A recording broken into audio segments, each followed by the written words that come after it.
आप शुरू कीजिए। बोलो श्री प्राणनाथ प्यारे की जय। बोलो श्री सतगुरु महाराज की जय। सर्व सुंदर साथ की जय। प्रणाम जी, सभी सुंदर साथ जी के चरणों में प्रणाम जी। लाडलिया लाहौत की जाकी असल चौथे आसमां, बड़ी बड़ाई इनकी जाकी सिफत करे सुभान। लाडलिया लाहौत की सो उतरी अरस अजीम से रूहे बार हजार। सात सेवक मलायक पावे दुनिया सब दीदार। लाडलिया लाहौत की मोती कहे जो इनको जाको मोल न काहू होए। बारे डाली गिनती सूरत आदमी सोए। लाडलिया लाहौत की लोक जिमी आसमान के साफ जो कर सी सब गुजर की एन गिरोह की ऐसी देखी ना सुनी कब। लाडलिया लाहौत की खुदा देवे साहेदी खुदाई की और ना किन होए। करे बयान पुरमावे हुक्म लायक पूजने के सोए। लाडलिया लाहौत की सब सिफते एक गिरोह की लिखी जुदी जुदी जंजीर। कोई पावे ना दूजा माये ना बिना मोहम्मद फकीर। लाडलिया लाहौत की जाकी असल चौथे आसमान, बड़ी बड़ाई इनकी बड़ी बड़ाई इनकी जाकी सिफत करे सुभान। जाकी सिफत करे सुभान। लाडलिया लाहौत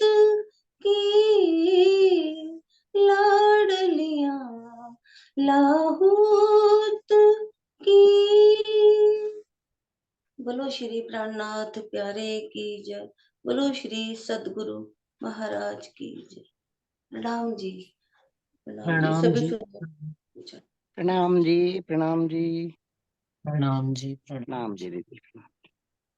बोलो श्री प्राणनाथ प्यारे की जय। बोलो श्री सतगुरु महाराज की जय। बोलो श्री निजानंद स्वामी की जय। बोलो श्री निजानंद संप्रदाय की जय। समस्त सुंदर साथ की जय। वंदो सतगुरु चरण को, करूं सुप्रीम प्रणाम। अशुभ हरण मंगल करन, धनी श्री देव चंद जी नाम। श्री प्राणनाथ निज मूलपति, श्री महराज सुनाम। तेज कुंवर श्यामा युगल जिक पल पल कर प्रणाम। पिया जिक पल पल कर प्रणाम। प्रथम लागू दो चरण को, धनिये न छोड़ाइयो खिन। लाख तली लालेड़ियां, मेरे जीव के ही जीवन। इन पांव तले पड़ी रहूं, धनी नजर खोलो बातू। पलना वालो निरखो नेत्रे, मेरे जीव के ही जीवन। प्यारे मेरे प्राण के, मोह पल छोड़ो जिन। मैं पाई मेहर महबूब की, मेरे जीव के ही जीवन।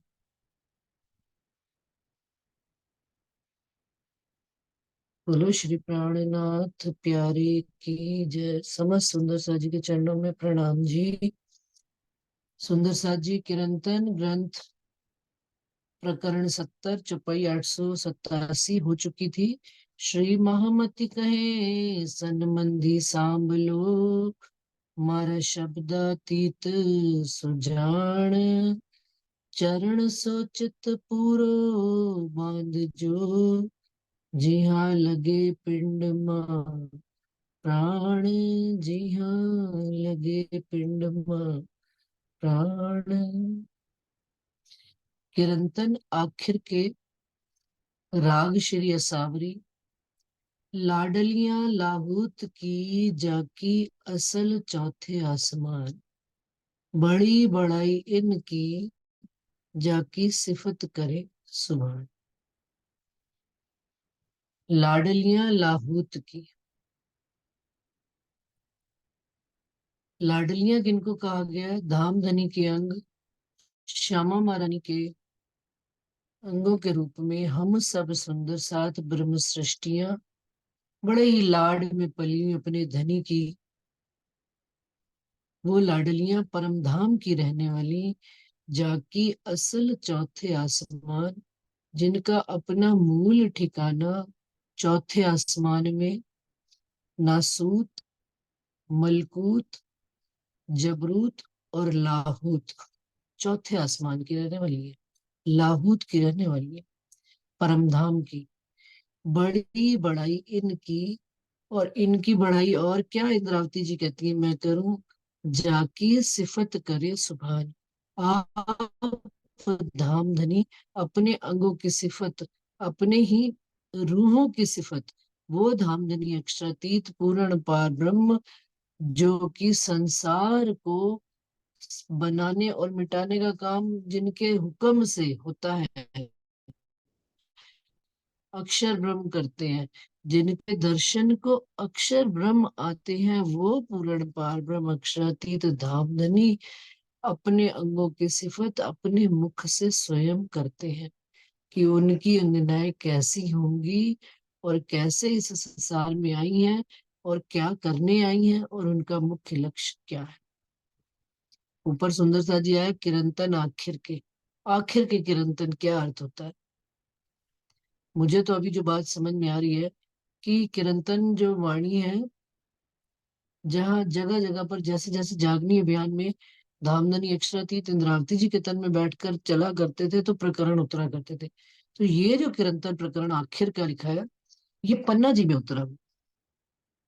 अंत वक्त में जब पन्ना जी में स्वामी जी बिल्कुल मूल स्थान पर चलकर गुम्मट जी में बैठ ही गए और वहीं से उन्होंने सब जागनी कार्य करना प्रारंभ किया। तो अंत समय में जो वाणी उतर रही थी उस वक्त की ये वाणी है कि लाडलियां लाहुत की जाकी असल चौथे आसमान।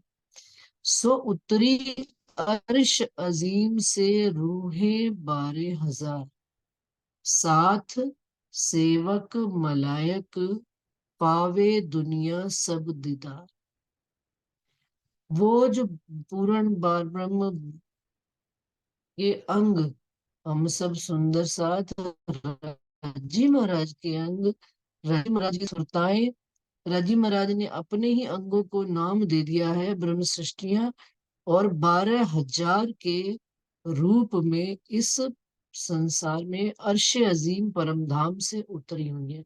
सुंदर सा जी, भाषा का फर्क अर्थ है केवल कि अब सारी कुरान की भाषा में लैंग्वेज में बात कही गई है, लेकिन बात वही की वही परम धाम की कही जा रही है। इसमें कुरान पक्ष से सारी बात कही गई है। साथ सेवक मलायक, साथ में कौन कौन उतरे उनके, के ब्रह्म सृष्टियों के सेवक उतरे, यानी ये खूब खुशहालियां, क्योंकि सब विध वतन सहित जब रजी महाराज यहाँ आए हैं तो अपनी ब्रह्म सृष्टियों के साथ खूब खुशहालियां आनंद मंगल सब कुछ लेकर आए।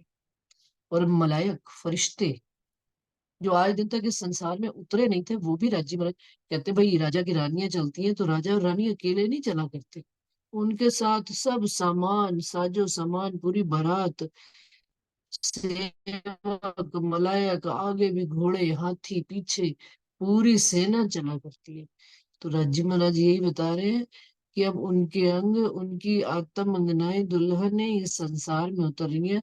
तो पूरी साजो सामान बारात के साथ अपने सेना के साथ इस संसार में आए हैं, पावे दुनिया सब दीदार, और सारी दुनिया उनके दर्शन को प्राप्त करेगी। ऐसा नहीं है कि ब्रह्म सृष्टि आई और चली गई और संसार में पता ही नहीं लगा, नहीं, सारी दुनिया को इस बात की खबर लगेगी।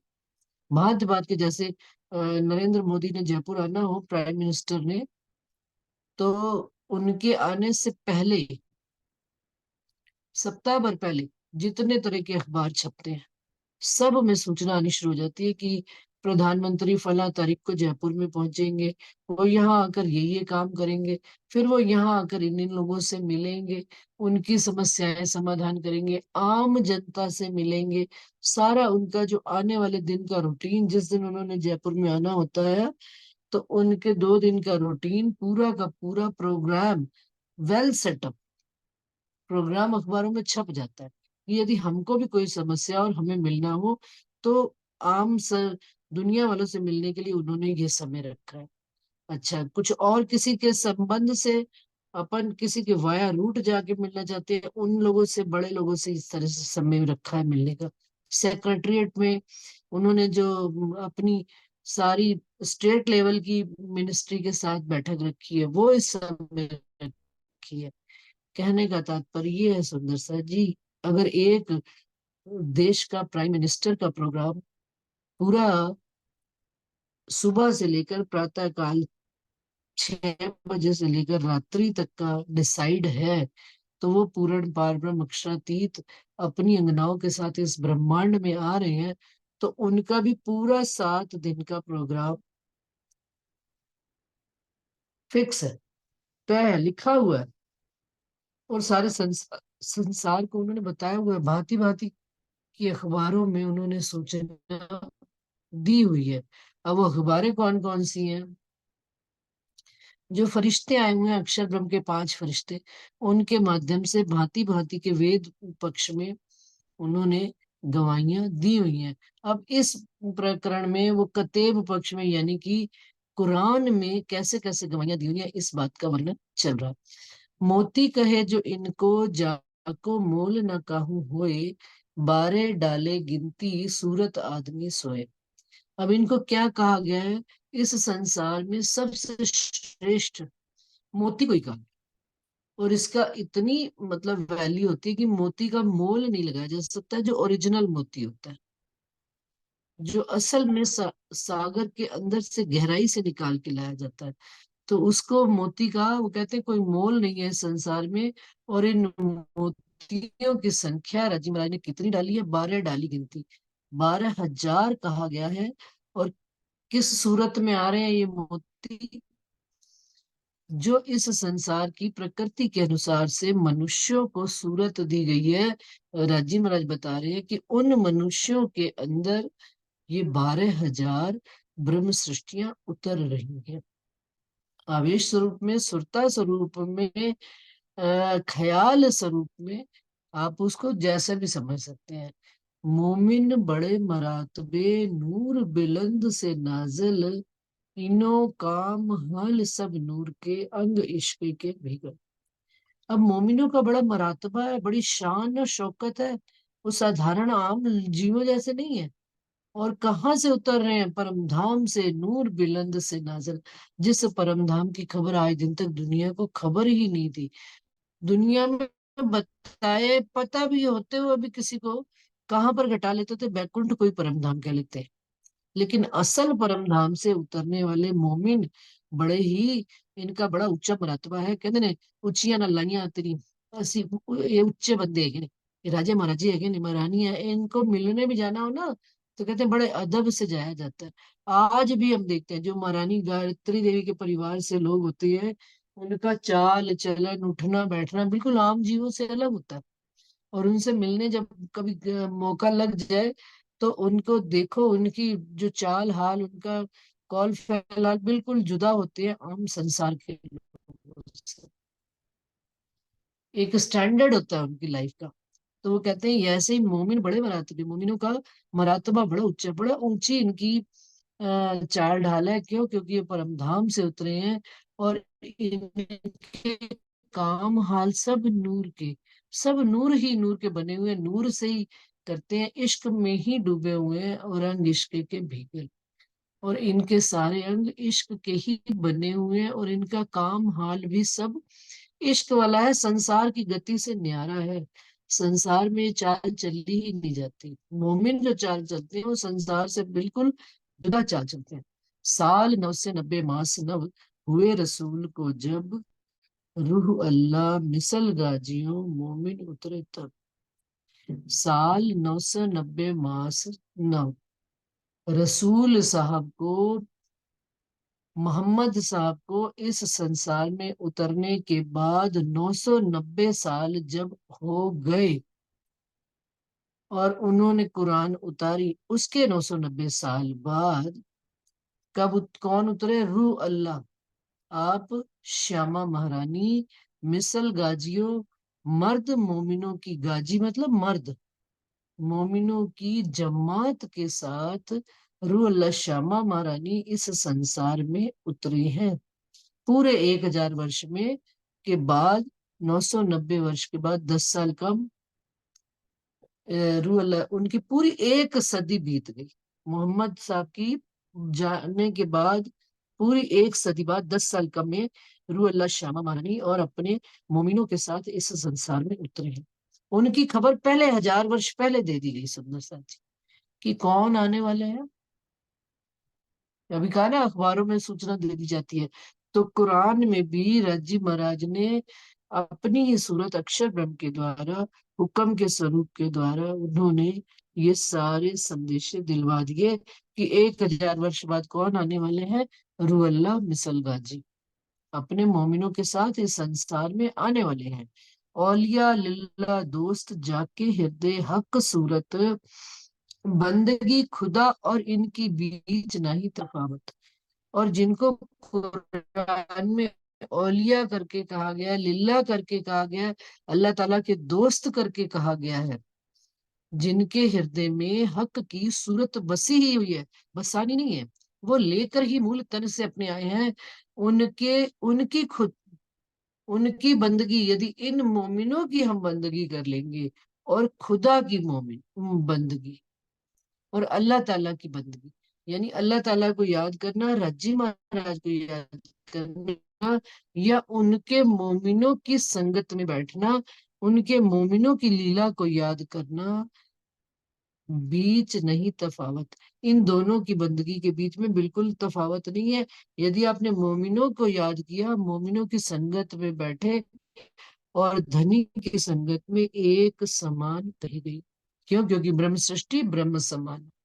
ब्रह्म सृष्टि और ब्रह्म में कोई फर्क है ही नहीं, दोनों एक ही। प्रेम ब्रह्म दो एक है, कि धनी और धनी के अंग दोनों ही एक है। यही गिरोह इस्लाम की खड़ियां तले अर्स, या दुनिया या दीन में सब में इनको जस।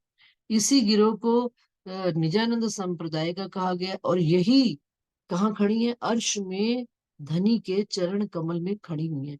या दुनिया या दीन में, अब दुनिया हो या संसार हो या दीन हो या परमात्मा की राह में चलने वाले हो, हर जगह इन्हीं का यश, इन्हीं की महिमा गाई गई है।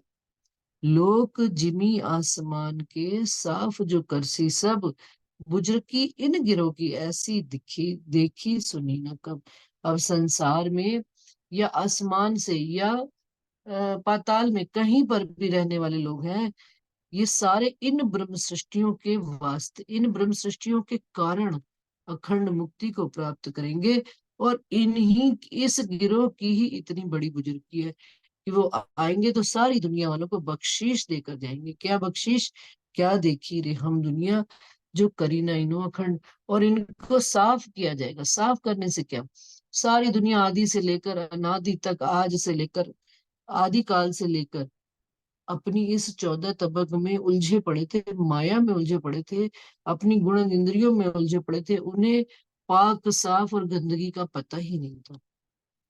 अब मोमिनों की बरकत से, मोमिनों की शफकत से, धनी इनको इन दो चीजों में तफावत करके बताएंगे। तफावत क्या? फर्क करके, दूध और पानी का निबेरा करके बताएंगे। लोक जिमी आसमान के, हाँ ये हो गई। गिरो उठाई अदल से, वास्ते पैगंबरों, देवे गवाही आखिर को ऊपर मुनकरो। अब गिरो उठाई अदल से, अब जब संसार को कायम करने का वक्त आएगा, तो अदल से सबसे पहले किसको उठा लिया जाएगा इस संसार में? राजी महाराज अपने मोमिनों को अपने चरणों में ले लेंगे, अपने दिल में ले लेंगे।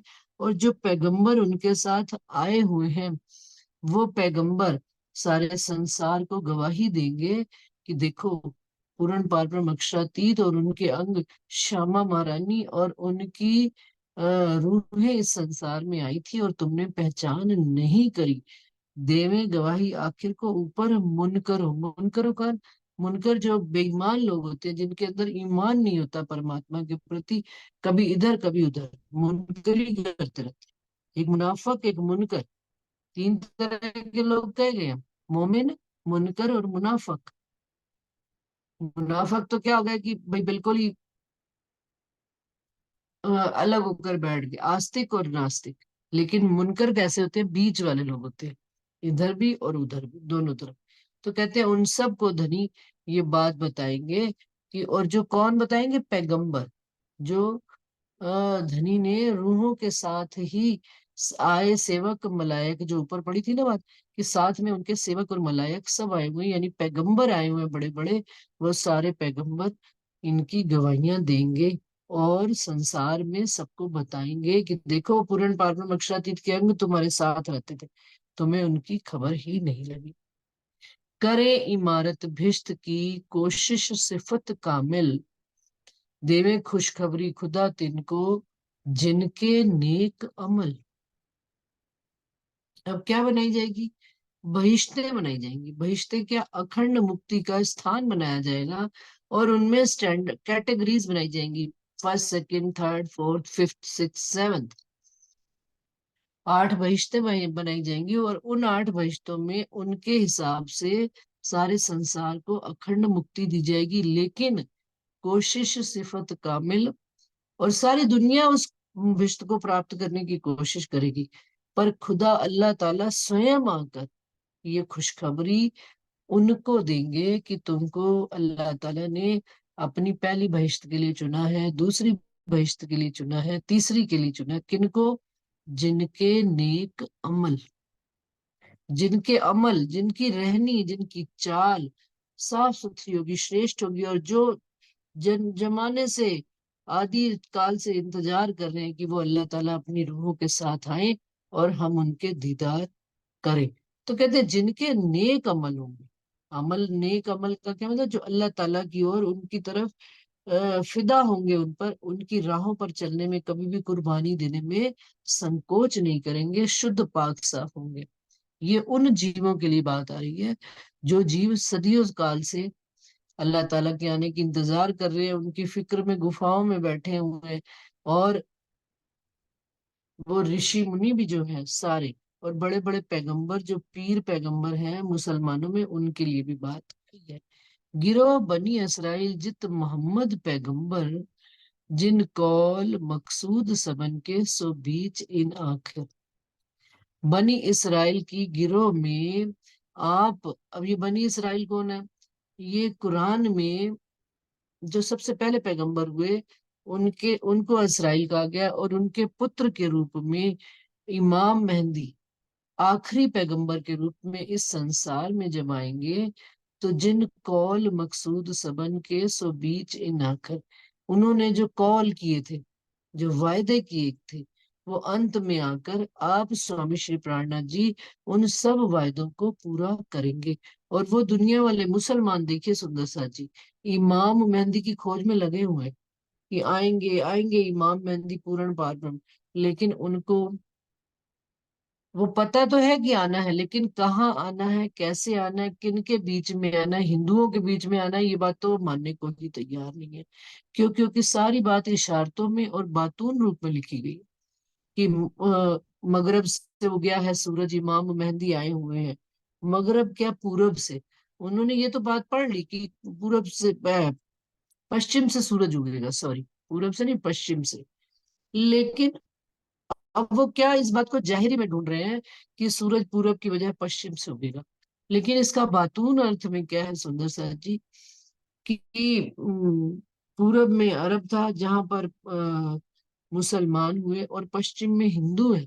एक दूसरे से विपरीत दिशा है, आमने सामने, एक दूसरे के कट्टर दुश्मन। अब इमाम मेहंदी ने, रसूल साहब कह गए कि मैं पश्चिम से प्रकट होऊंगा। उन्होंने, अब दुनिया वाले क्या समझ रहे हैं, सूरज क्या है? ज्ञान का सूर्य है, ना कि ये जाहिरी सूरज है कि जो पूरब की बजाय पश्चिम से उगने लग पड़े। मुसलमानों में पहले आए, अब राजी महाराज कह रहे हैं अब मैं हिंदुओं के तन में आऊंगा और क्या करूंगा? ज्ञान का सूरज लेकर, ये पूर्ण मार्फत का ज्ञान लेकर प्रकट होऊंगा। अब मुसलमान जो है ये बात जाहिर में ढूंढ रहे हैं, इसका बातूनी अर्थ उनको पता ही नहीं है। मुल्क हुआ नबियन का आखिर हिंदुओं के दरमियान, सुंदर सा जी चौपैया आ गई है। गिरोह भेष फकीर में पातशाह मोहम्मद परवान। मुल्क हुआ नबियन का, नबियों का मतलब क्या? पैगंबरों का मुल्क हो गया हिंदुओं के बीच में। इतने हिंदुओं के बीच में पैगंबर हो गए, ऋषि मुनि हो गए, आखिर हिंदुओं के दरमियान, अंत में जब हिंदुओं के बीच में सिर्फ ऋषि मुनि और पैगंबर ही रह जाएंगे, उस समय हिंदुओं के बीच में फकीरी के भेष में अपने गिरोह को लेकर आप बादशाह के रूप में जाहिर होंगे। ये बात हुई है सुंदर साथ जी, अपने बीतक साहब में आती है। इमाम मेहंदी जो है मोहम्मद साहब के रूप में जाहिर हुए, लेकिन मुसलमान अपने कर्म कांड, अपनी शरीयत में उलझकर औरंगजेब के पास संदेशा देने भी गए, परंतु शरीयत में उलझे रहे। और उन्होंने यहाँ तक बात कही कि जब मोमिन उनके बीच में रहे, 12 मोमिन, कि भाई हम तुम्हारी सब बात मानते हैं, लेकिन हम ये बात मानने को तैयार नहीं है कि इमाम मेहदी आ चुके हैं और कयामत आ चुकी है। वो लोग कयामत को भी क्या समझते थे सुंदर साहब? वो समझते थे कयामत ऐसे आएगी कि सारा संसार लय हो जाएगा। लेकिन कयामत का अर्थ होता है कायमी होना। कायम का होना का मतलब अखंड मुक्ति को प्राप्त हो जाए। इस बात को उन्होंने जाना ही नहीं, समझा ही नहीं, और जाहिरी बातों में उलझे रह गए। जैसे जो सुंदर साची हम अपने हिंदू पक्ष में भी देखते हैं, जो कर्म कांड को बहुत अधिक महत्ता देते हैं, और उसकी छिप, जैसे पंडित लोग होते हैं, देखो आप पंडितों ने कोई भी, अब आज अमावस्या है, कल पूर्णिमा है, ये करना है, पूर्णिमा पे हमने 4 बार नहाना है, मंदिर में दर्शन करने जाना है, वो जो अपनी कर्म कांडों की स्थिति में पड़े हुए हैं, वो असल बात तक पहुंच ही नहीं पाते। सेम मुसलमानों का भी यही हाल है। वो शरीयत में ऐसे उलझे हुए हैं कि सत्य वस्तु का ज्ञान होने के बावजूद भी वहां तक पहुंच नहीं पाते हैं। मायने रुजू सब इनसे तौहीद गिनत होत पहचान खुदाई की इन गिरोह की सोबत। मायने रुजू सब इनसे, मायने क्या अर्थ, रुजू मतलब जितनी छिपी बातें थी सब इनसे, इनसे का क्या मतलब, स्वामी श्री प्राणनाथ जी से तौरेत दई है जित। अब कुरान पक्ष में तौरेत रूपी ग्रंथ पहले ही आ चुका है, इंजील, जंबूर, तौरेत और कुरान, 4 ग्रंथ आए हैं कतीब पक्ष में। और हिंदुओं में तो 4 वेद कहे गए हैं, अब मुसलमानों में 4 कतीब में इंजील, जंबूर, तौरेत और कुरान। अब वो कहते हैं तौरेत तो आ चुकी है, लेकिन राजी महाराज ने बातून रूप से स्वामी श्री प्राणनाथ जी के अंदर से आवेश स्वरूप से क्या वाणी उतारी तौरेत के रूप में, कलश हिंदुस्तानी, कलश ग्रंथ दिया गया, जिसमें उन्होंने खुदा की और गिरोह की पूरी सोहबत किनके किनके साथ रहेगी सारी खबर दे दी गई है। बरसे बयान राह वतनी कही सूरत में इस्लाम, गिरे भुने मुरग आसमान से बनी इसराइल पर तमाम। अब जो बनी इसराइल स्वामी श्री प्राणनाथ जी की शोभा है, इनके मुख से ऐसा वर्णन हुआ उस समय कि उसमें लिखा हुआ है तौरात में कि उनके मुख से क्या नहीं, संसार में जब उतरेंगे तो क्या होगा, गिरे भुने भुने हुए मुर्ग आसमान से गिरेंगे। ये जहरी उन्होंने बात पढ़ी, लेकिन बातून क्या अर्थ था कि आप स्वामी श्री प्राणनाथ जी के द्वारा कल उत्तरी, उनके मुखारबिंद से आवेश, जिसको चूस कर, जिसको खाकर अखंड मुक्ति को प्राप्त कर जाएंगे। अब ये मुसलमान जो है सब ये सोच रहे हैं कि ऊपर आकाश से मिश्री की डलियां गिरेंगी, ओले गिरेंगे बड़े बड़े, और हम सब अखंड हो जाएंगे, और भुने मुर्ग गिरेंगे, जिसको खा खा कर, भुने मुर्ग क्या स्वादिष्ट भोजन।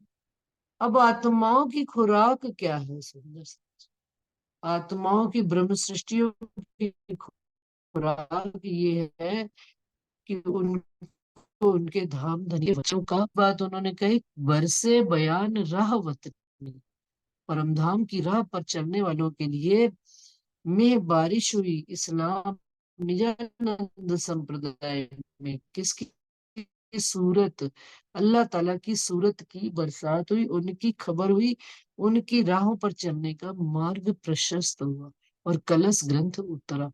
लेकिन अब ये मुसलमान सब जहरी चीजें ही ढूंढ रहे हैं। 6,000 बाजू दोए बगल जबराइल ऊपर रूहन, 11वीं सदी गिरोह खोल के चले मोहम्मद संग मोमिन। अब ये भी कुरान में लिखा हुआ है कि जबराइल के 2 पर होंगे, और दाएं और बाएं दोनों परों पर 6,000 मोमिन बैठेंगे जबराइल के पंखों के ऊपर, और जबराइल उड़कर उनको, जबराइल का फरिश्ता बहुत ताकतवर होता है, और वो मोमिनों को निकाल कर इस 14 तबक से लेकर कहाँ चला जाएगा, लाहूत में ले जाएंगे। लेकिन 11 सदी गिरे खोल के, और जो मोहम्मद साहब की बेटी, कहते हैं ये भी एक प्रसंग आता है कुरान में, मोहम्मद साहब की बेटी थी और उनकी चोटी बड़ी लंबी थी, उसमें उन्होंने 10 गांठें बांध दी, और नहीं, 11 11 है ना, हाँ, 11 सदी खोल के, हाँ 11, 10 गांठें बांध के, 11 गांठें बांध कर उस लड़की को कहते हैं कुएं में फेंक दिया। और वो लड़की कहने लगी मुझे बाहर, मैं बाहर कब आऊंगी। तो मोहम्मद साहब ने कहा कि जब ये तेरी कोई 11 गांठें ले गई थी, तब आकर तेरे सारे भेद खुल जाएंगे, और तू ऊपर, जैसे जैसे वो एक एक गांठ खुल जाएगा, जो ऊपर खींचता चला जाएगा, वो रस्सी है, रस्सी जो लड़की की बाल, वो लंबे बाल है, वो एक रस्सी है जिसमें 11 गांठें बंधी हुई हैं। और वो फेंकी हुई है कुएं के अंदर। ये मोहम्मद साहब इशारतों में, किस्सों में बात लिखकर चले गए। अब सुंदर साथ जी 10वीं सदी में कौन 10वीं सदी में कौन आए थे और 11वीं सदी में कौन आए थे? अभी ऊपर पढ़ा ना, साल 990 मास हुए रसूल को, जब कि 9वीं सदी में आए थे मोहम्मद साहब और 10वीं सदी में रूला ईसा, और 11वीं में आए इमाम मेहदी शरीफ प्राणनाथ जी। 11वीं सदी फजर तमाम। क्या अर्थ? कि अब वो तो, वो जो बेटी जो उन्होंने मोहम्मद साहब ने कहा कि लड़की है उनकी, वो लड़की है कुरान। कुरान का अर्थ कुंवारी बेटी। और कहाँ फेंक गए? कुएं में। कुएं का अर्थ क्या है? कुएं का अर्थ है इस 14 तबक के अंदर। वो अपनी बात सारी लिख कर, इशारों में, किस्सों में डालकर इस 14 तबक के कुएं में फेंक दी। और वो जो रस्सी है, जो उसके बालों में 10 गांठें लगी हुई हैं, 11 गांठें लगी हुई हैं, वो अब कौन खोलेगा? आगे कौन? 990 रूअल्लाह और श्यामा महारानी अपनी रूहों के साथ इस संसार में 10वीं सदी में उतर गए। और भेद खुलने कब शुरू हुए? जब ये वाणी उतरी और तौरेत ग्रंथ, कलश का ग्रंथ आया, और इमाम मेहंदी श्री प्राणनाथ जी को कुरान के भेद खुलने शुरू हुए, तो उन्होंने एक एक गांठ करके उस रस्सी की खोलना शुरू किया और उस लड़की को धीरे धीरे ऊपर खींचना शुरू किया। और जब सनंद ग्रंथ उतरी, कुरान उतरी, तो उनको सारे भेद खुलने शुरू हो गए। और जब मिड़ता में आकर रसूल साहब, ला इलाहा इल्लल्लाह मोहम्मद रसूल अल्लाह, आप रसूल साहब अक्षर ब्रह्म की आत्म, स्वामी श्री प्राणनाथ जी इंद्रावती जी के आत्म हृदय में बैठी, तो उनको कुरान के सारे भेद खुल गए। इस तरह से जो कुरान आज दिन तक कुंवारी थी, उनको ब्याने वाले आप स्वामी श्री प्राणनाथ जी, ये बात लिखी हुई है कुरान में कि उनको ब्याने के लिए इमाम मेहंदी आएंगे और उनकी जो गिरे हैं, गांठें हैं, वो खोलेंगे। तो इस तरह से आप स्वामी श्री प्राणनाथ जी ने आके कुरान को 11 गांठें खोलकर उनके सारे रहस्य खोल दिए, और कुरान के भी छिपे भेद सारे खोलकर हम मोमिनों को बताए। ये बात आ रही है। और 11वीं सदी गिरे खोल के चले मोहम्मद संग मोमिन, और मोमिन मोहम्मद संग।